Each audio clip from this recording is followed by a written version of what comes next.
en plena cena de Navidad, mi familia brindó por mi hermana.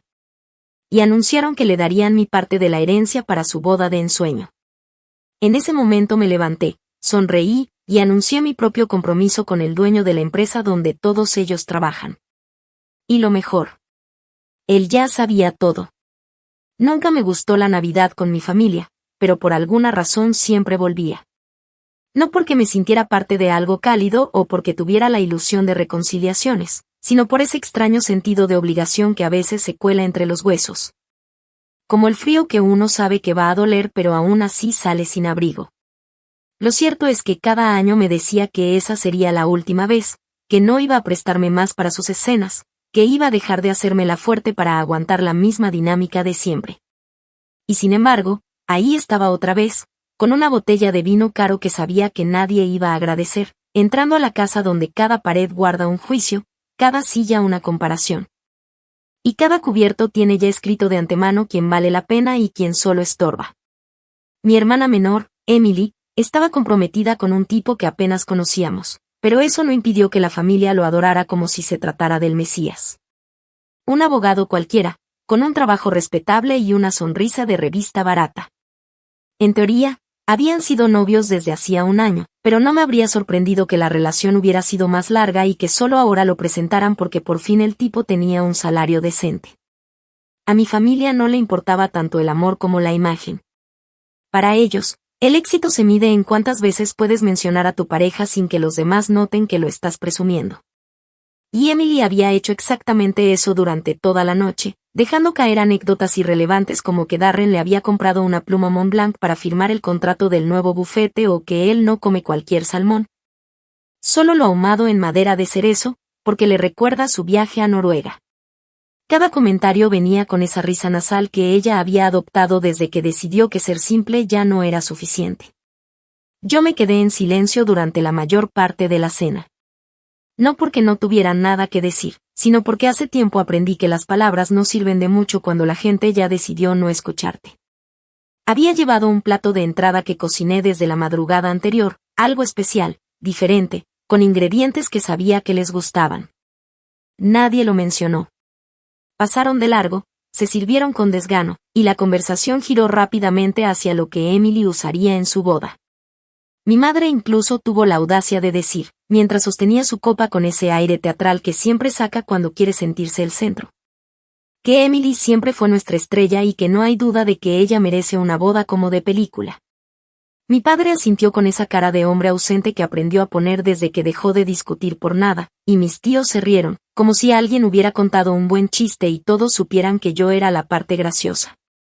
Llegado el momento del brindis, mi madre pidió que todos levantáramos las copas. Se puso de pie, fingió secarse una lágrima y dijo, con una sonrisa tan falsa que me dieron náuseas, que la familia está muy orgullosa de Emily y Darren, y que como símbolo de ese amor incondicional, hemos decidido usar parte del fondo familiar para que tengan la boda de sus sueños, sin preocuparse por nada. El salón estalló en aplausos como si acabaran de anunciar que iban a donar un riñón, y Emily fingió sorpresa con una actuación tan pobre que ni siquiera se molestó en mirar a nadie que no fuera su prometido. Alguien mencionó que era un gesto hermoso. Otro dijo que ojalá todos tuvieran ese tipo de respaldo. Yo seguía ahí, con mi copa a medio levantar, sintiendo como la sangre me hervía lentamente, pero no por celos. Ya no era envidia lo que sentía, ni dolor. Era algo más seco, más firme, como si la rabia hubiera mutado en determinación.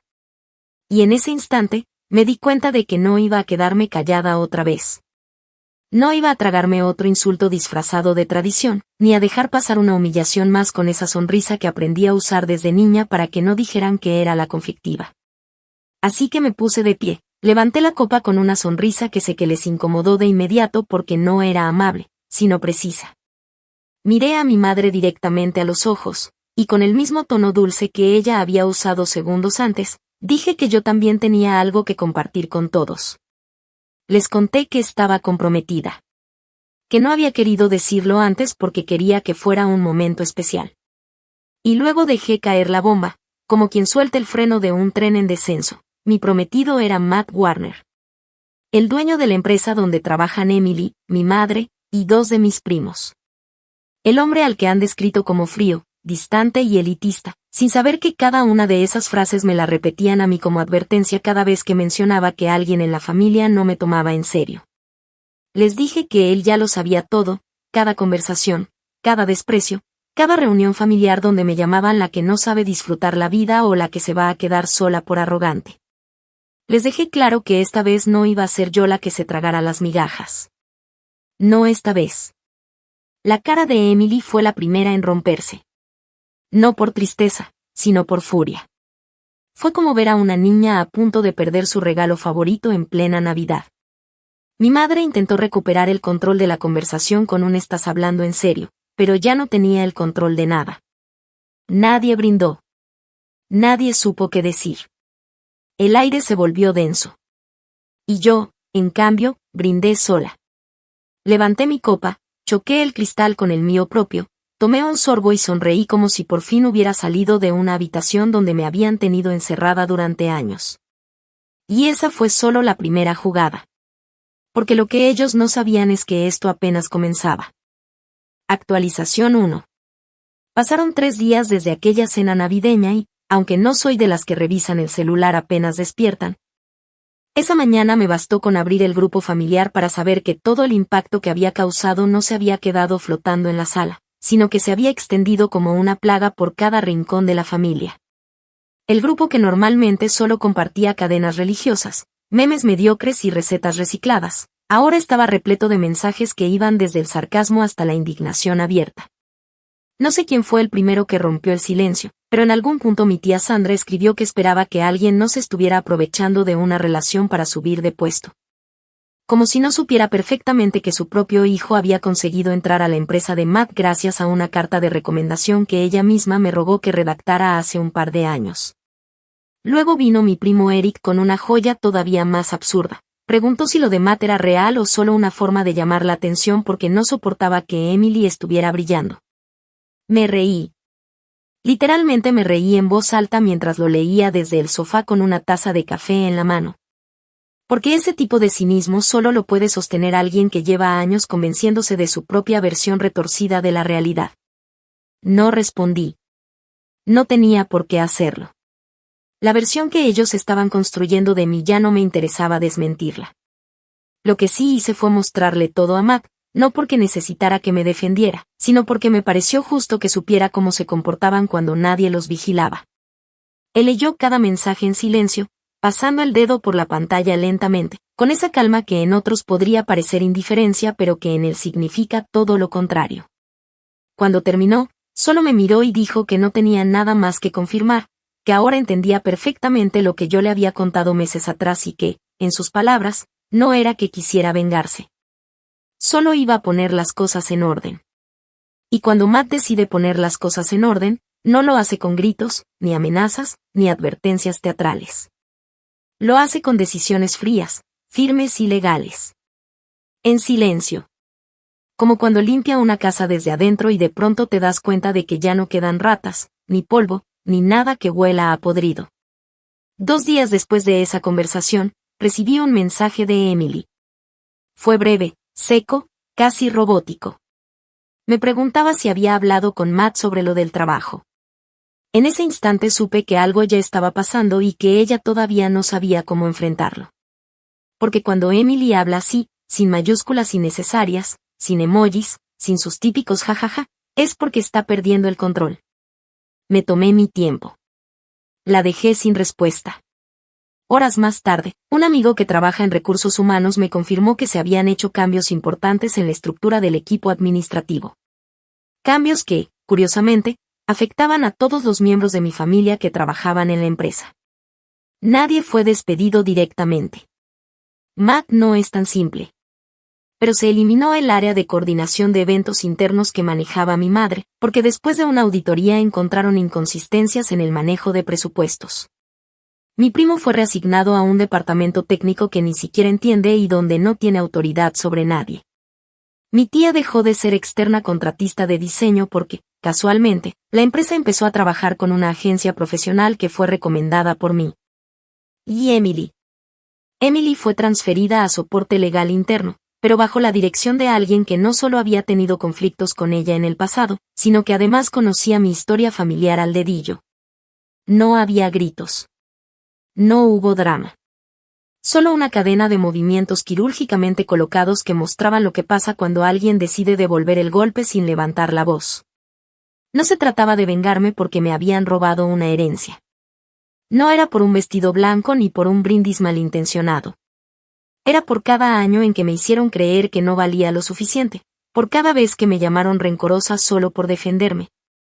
Por cada comida en la que me sentaron en la esquina como si fuera un error de cálculo en una familia perfecta. Y lo mejor de todo era que no tuve que mover un dedo. Solo tuve que mostrarle a Matt quiénes eran en realidad, sin filtros. Lo demás, él se encargó de hacerlo sin que yo tuviera que pedir nada. Esa misma noche, la conversación en el grupo familiar fue decayendo. De los comentarios hirientes pasaron al silencio. Nadie respondió más. Solo mi madre, como buena actriz de drama familiar, mandó un mensaje que rezaba que esperaba que Matt no fuera tan susceptible como yo, porque al fin y al cabo, somos familia y deberíamos apoyarnos entre todos. Matt lo leyó desde el otro lado del sofá, me miró con una ceja levantada y sin decir nada, tomó su teléfono y escribió una sola línea. Tranquila, señora. Solo contrato a quien de verdad se lo merece. Luego apagó la pantalla, me devolvió el celular y volvió a ver su serie como si nada.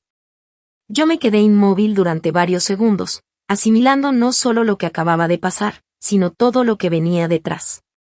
Porque esto, aunque ya se sentía como una pequeña victoria, todavía no era el final. Apenas era la primera grieta en una fachada que se había sostenido durante demasiados años con hipocresía, dobles caras y silencios cómodos. Y por primera vez en mucho tiempo, no me sentí sola. Ni pequeña. Ni culpable por incomodar. Me sentí exactamente como debía sentirme, dueña de mi historia. Aunque eso significara que, esta vez, la familia perfecta empezara a desmoronarse desde adentro. Actualización 2. Habían pasado apenas 8 días desde que Matt escribió aquel mensaje en el grupo familiar, y aunque a simple vista todo parecía haber quedado en un incómodo silencio, yo sabía que debajo de esa calma había un hervidero de resentimiento contenido, intentos desesperados de maquillar lo evidente y una cadena de llamadas privadas que, sin necesidad de escuchar, podía imaginar con total claridad. Nadie decía nada en el grupo, nadie se atrevía a mencionar otra vez mi nombre ni el de Matt, pero eso no significaba que me hubieran borrado de la narrativa, todo lo contrario. Yo sabía que me estaban convirtiendo en la villana, en la traidora, en la que vino a romper el orden familiar solo porque no aguantó ver a su hermana menor teniendo la boda de sus sueños. Esa fue siempre su manera de justificarlo todo, convertir mis decisiones en caprichos, mis límites en agresiones, mis logros en accidentes afortunados. Pero esta vez no les funcionaría, porque esta vez no estaba sola ni vulnerable ni esperando que alguno de ellos me reconociera algo. Esta vez, por primera vez en años, tenía de mi lado algo que ellos nunca esperaron que yo tuviera, poder real. Las consecuencias empezaron a ser visibles mucho antes de lo que esperaba. Emily, por ejemplo, pasó de publicar a diario fotos de su supuesto anillo de compromiso, arreglos florales y vestidos de novia, a compartir frases vagas sobre la gente falsa que uno se encuentra hasta en la familia y selfies en blanco y negro con miradas perdidas que, más que artísticas, parecían gritos contenidos envueltos en filtros. Yo no comenté nada. No di likes, no reaccioné, no le escribí. Solo observaba. Y mientras ella intentaba mantener la imagen de la víctima dolida que no entendía por qué todo se estaba complicando, en la empresa los cambios seguían su curso. Matt había implementado nuevas evaluaciones internas, una revisión detallada de contratos externos y una auditoría en las áreas donde, coincidentemente, trabajaban la mayoría de mis familiares. No hubo despidos directos, pero sí invitaciones muy cordiales a reconsiderar sus puestos, a justificar gastos y a presentar informes de tareas que llevaban meses evadiendo con la excusa de que nadie los supervisaba porque ya tenían la confianza de la gerencia. Un día, mientras trabajaba desde casa, recibí una notificación. Emily me había enviado un mensaje por Instagram. Al principio dudé si abrirlo, no porque me afectara, sino porque no quería exponerme a una nueva ronda de indirectas disfrazadas de preocupación. Pero la curiosidad me ganó. Su mensaje decía que necesitaba hablar conmigo como hermanas, no como rivales. Me hizo reír. No por el intento de reconciliación, sino por lo mal que entendía todavía lo que estaba ocurriendo. Como si esto se tratara de celos, como si todo lo que había pasado pudiera reducirse a una pelea infantil por atención.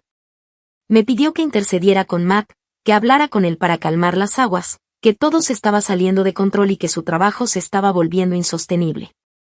Me dijo que no entendía por qué Matt la estaba tratando con tanta dureza, que ella solo intentaba hacer bien su parte y que no tenía la culpa de que las cosas hubieran escalado como lo hicieron. Terminó el mensaje con un: tú sabes que mamá no quiso hacerte daño, solo quiso ayudarme porque confía en mí, no porque te desprecie. Tardé varias horas en responderle. No porque no supiera qué decir, sino porque no tenía ninguna prisa. Cuando por fin lo hice, no escribí un solo texto, no redacté un discurso, no le expliqué nada. Solo le envié una captura de pantalla. Era de un chat antiguo, de hace unos 2 años, donde ella le escribía a una amiga en común burlándose de mí, diciendo que ojalá algún día me quitara esa actitud de superioridad aunque fuera por accidente. Y que a veces le daba pena que la gente supiera que éramos hermanas porque no quería que la relacionaran con alguien tan antisocial y resentida con la vida. La captura no tenía ningún comentario adicional. Solo eso. Y con eso bastaba. No me respondió. No volvió a insistir. La típica Emily que se escudaba en lágrimas para evitar confrontaciones había perdido el terreno donde construir su drama. Al día siguiente, mi madre me llamó. No para disculparse, ni para preguntarme cómo estaba. Su tono fue el de siempre, dulce al principio, pasivo-agresivo al final. Me dijo que todo estaba yéndose de las manos, que las cosas no eran como yo las había pintado y que era momento de dejar atrás los rencores. Hablaba como si el caos actual fuera una tormenta que cayó del cielo y no una reacción natural a años de abuso disfrazado de tradición familiar. Me pidió que pensara en Emily, que ella estaba pasando por un momento difícil y que la boda se estaba tambaleando porque muchas cosas dependían de ese trabajo. Incluso insinuó que sería una lástima que una pareja tan bonita se viera afectada por problemas laborales cuando todo esto podría arreglarse si tú solo dieras el primer paso.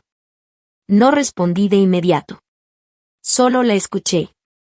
Dejé que hablara, que intentara manipularme como lo había hecho tantas veces cuando era niña y me hacía sentir culpable por defenderme de mi hermana. Cuando terminó, respiré profundo y le dije que no había nada que arreglar, que lo único que estaba ocurriendo era que cada quien estaba recogiendo lo que había sembrado. Y que si Emily quería salvar su boda, su carrera, o su imagen, tal vez debía empezar por revisar la forma en que había tratado a la gente en el camino. Esa noche, mientras revisábamos unos documentos en casa, Matt me dijo que había algo que quería proponerme. Yo pensé que se trataba de una nueva política en la empresa o de alguna medida para seguir limpiando el entorno tóxico, pero no. Me miró con calma, sonrió y me preguntó si me gustaría que hiciéramos una cena con sus padres. Una cena íntima, sin cámaras, sin presiones, solo para celebrar nuestro compromiso con gente que sí supiera lo que significa respetar, apoyar y querer de verdad. Y por primera vez en mi vida adulta, sentí que no tenía que medir mis palabras, ni ensayar mis respuestas, ni poner una sonrisa educada para que nadie se sintiera incómodo por mi presencia. Dije que sí. Y supe que ese sería el primer paso para reconstruir el tipo de familia que siempre merecí, lejos de esa en la que nací. Actualización 3. Pasaron poco más de 3 semanas desde aquella llamada de mi madre y, aunque al principio pensé que después de tantos movimientos internos y cambios silenciosos las cosas se irían apagando poco a poco, la realidad fue que apenas estaba viendo el inicio del desmoronamiento. Había una especie de tensión flotando en el aire, como si todos los miembros de mi familia estuvieran esperando que yo cometiera un error, que me desbordara, que volviera a jugar el papel que durante años me impusieron. La que rompe, la que exagera, la que termina volviendo porque no sabe estar sola. Pero no. Esta vez yo no iba a ceder. No iba a darles ese gusto. Y, lo más importante, no iba a retroceder ni un solo paso. Ellos habían decidido trazar una línea al creer que mi parte de la herencia era intercambiable, descartable, negociable según los caprichos emocionales de mi hermana. Yo simplemente me limité a mostrarles lo que pasa cuando alguien a quien han subestimado durante toda la vida decide dejar de jugar con las reglas que le impusieron. Emily empezó a acercarse otra vez, pero no como antes. Ya no con esa actitud altiva ni esa condescendencia disfrazada de bromas. Esta vez se mostraba, contenida. Insegura. Incluso torpe. Me escribió una tarde, por mensaje directo, con un tono tan extraño que por un segundo creí que se había equivocado de destinatario. Decía que necesitaba hablar, que la familia está en un punto muy delicado y que, si alguna vez la consideré hermana de verdad, entonces debía entender que estaba siendo muy difícil para ella. No mencionó la boda. No mencionó el trabajo. Solo hablaba de una crisis que no terminaba de definir y de la necesidad de recuperar los lazos antes de que sea tarde. Por un instante pensé que estaba por admitir algún error, por soltar algún tipo de disculpa, pero sabía que no podía permitirme caer en esa ilusión. Conocía demasiado bien sus mecanismos, sus giros de discurso, su facilidad para tomar cualquier intento de reconciliación como una nueva plataforma desde la cual volver a colocarse en el centro. Le respondí con cautela. Le pregunté a qué se refería exactamente con que todo estaba muy delicado. Me dijo que el bufete donde trabajaba Darren había decidido no firmar el contrato que les habían prometido para financiar parte de la boda, porque surgió una referencia laboral cuestionable y que, según ella, todo eso coincidía demasiado con los cambios que estaban ocurriendo en la empresa donde ambos tenían conexiones familiares. Me decía que no estaba acusando, pero que quería entender si había algo que Matt estuviera haciendo contra ellos directamente. En ese momento supe que ya había empezado a hundirse y que, como siempre, me buscaba no porque confiara en mí, sino porque no sabía cómo detener la caída sin ensuciarse las manos. Le contesté con firmeza, sin rodeos, que Matt no tenía nada personal con nadie y que si su boda se estaba tambaleando no era por un complot, sino por el simple hecho de que había construido toda su estabilidad sobre una red de favoritismos que finalmente se desarmó.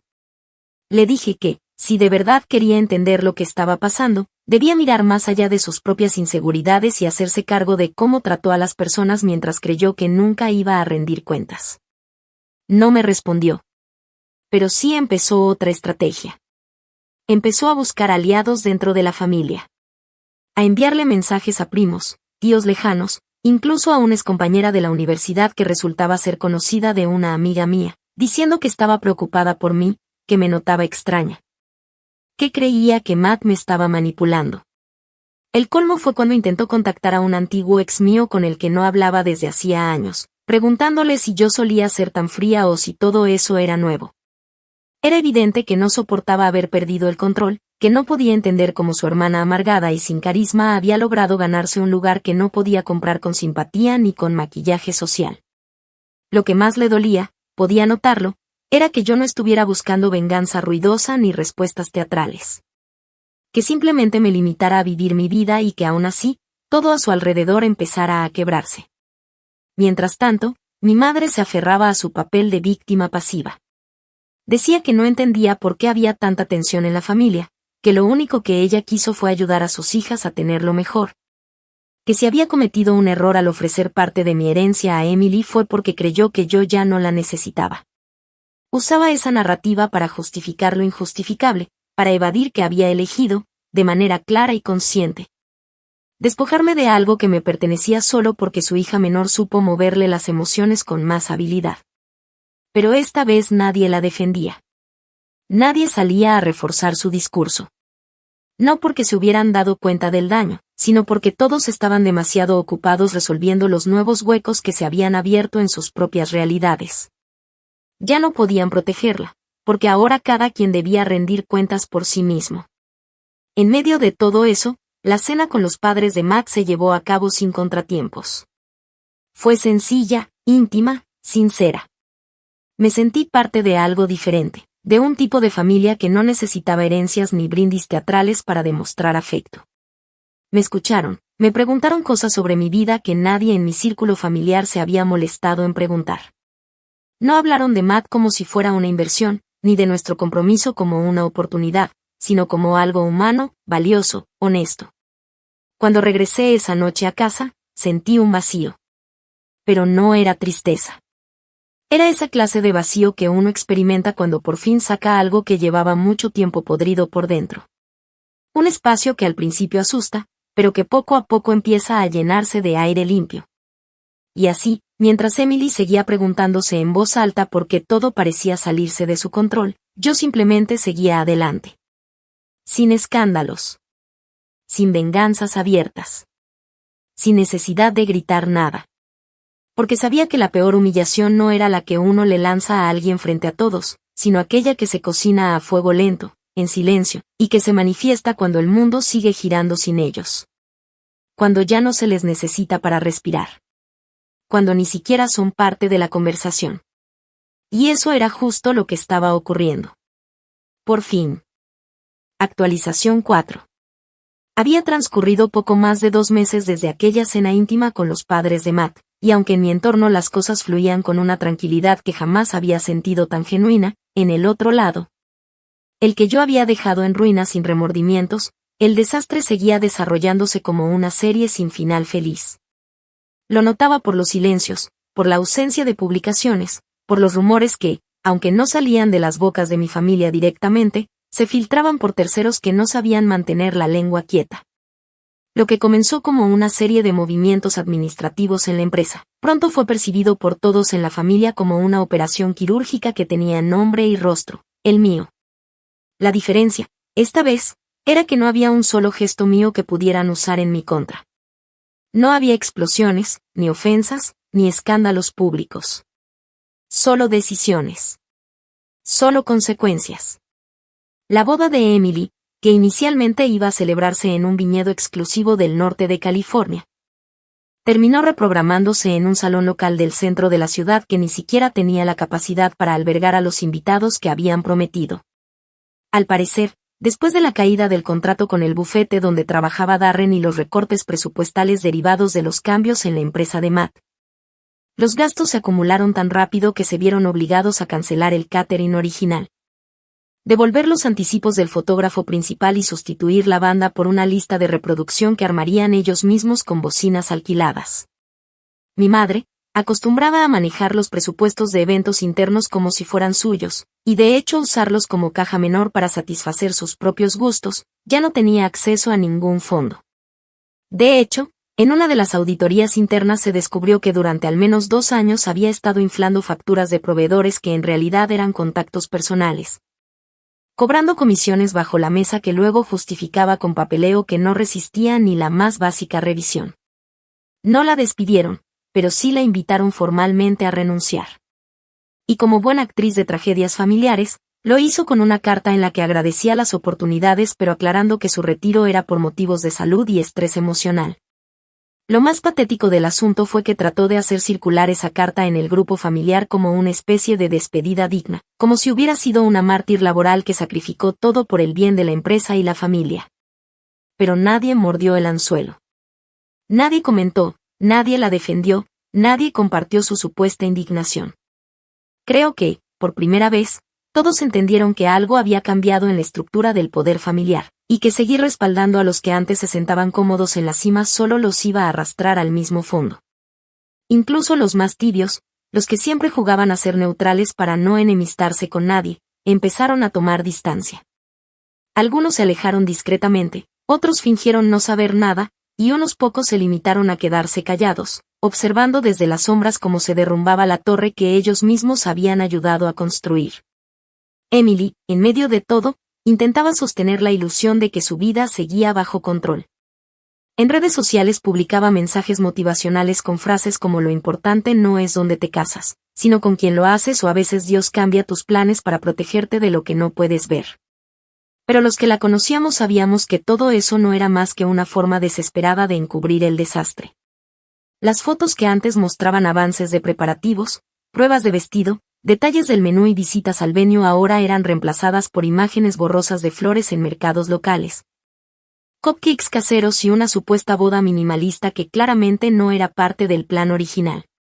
Todo lo que había sido anunciado como una celebración de lujo ahora era, en sus palabras, una reunión íntima, sin excesos. El cambio de discurso era tan evidente que daba hasta vergüenza ajena. Mientras todo eso ocurría, Matt seguía firme en sus decisiones. No hacía comentarios al respecto, no me preguntaba por mi familia, no emitía juicios. Solo seguía trabajando, reorganizando, seleccionando a las personas más competentes para cargos clave, abriendo espacios a nuevos talentos que sí tenían experiencia y compromiso real con la empresa. Una tarde me llamó al despacho y me mostró un nuevo proyecto de expansión que implicaba trabajar con una firma externa de consultoría. Me sorprendí al ver que la directora de esa firma era una antigua compañera mía de universidad, alguien a quien en su momento mi madre y mi hermana llamaron pobretona engreída cuando la traje a una cena familiar porque, según ellas, no vestía a la altura del entorno. Ahora, esa misma mujer iba a ser una de las cabezas del proyecto más ambicioso que Matt había impulsado desde que tomó control total de la empresa. Y yo, desde mi escritorio, la observaba conversar con él con la misma seguridad que vi en ella hace años cuando nadie le escuchaba. Fue entonces cuando entendí que mi venganza no se trataba solo de limpiar mi nombre ni de demostrarles que no necesitaba su aprobación. Mi venganza real estaba en abrirle espacio a los que también habían sido despreciados por no encajar en su molde. En dar oportunidades a los que habían sido tratados como demasiado simples, demasiado rudos, demasiado diferentes. Porque al final, ellos, mi madre, mi hermana, mis tíos, construyeron su idea de éxito alrededor de la apariencia. Y esa estructura, en este nuevo entorno, simplemente ya no tenía cómo sostenerse. Recibí una invitación digital para la boda de Emily un par de semanas después. No hubo carta física, ni llamada directa. Solo un mensaje genérico con una plantilla barata y el texto copiado y pegado que seguramente fue enviado a todos los contactos de su lista. La boda se haría en un salón que quedaba a 10 minutos de mi apartamento. Me bastó ver el nombre del lugar para entender lo irónico del asunto. Ese salón, hacía unos años, había sido parte del portafolio de inversión de una empresa en la que yo trabajé como asesora independiente. Años después, Matt la compró y, aunque la operación del lugar era manejada por un equipo externo, los permisos de eventos especiales requerían una aprobación final del dueño, o sea, de él. Guardé el mensaje. No respondí. No hice nada. Porque sabía que no tenía que mover un dedo más. El escenario ya estaba dispuesto. La caída era inevitable.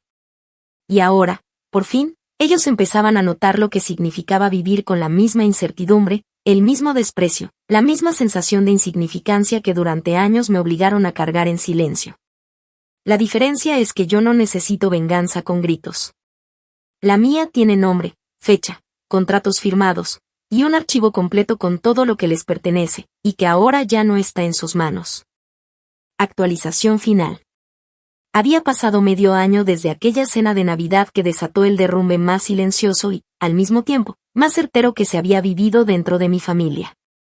El tipo de derrumbe que no ocurre con gritos ni portazos, sino con el peso invisible de las decisiones que ya no pueden revertirse, de los vínculos que no se reconstruyen, y de las ausencias que no se explican. En esos 6 meses me mantuve completamente al margen, no por falta de interés, sino por convicción.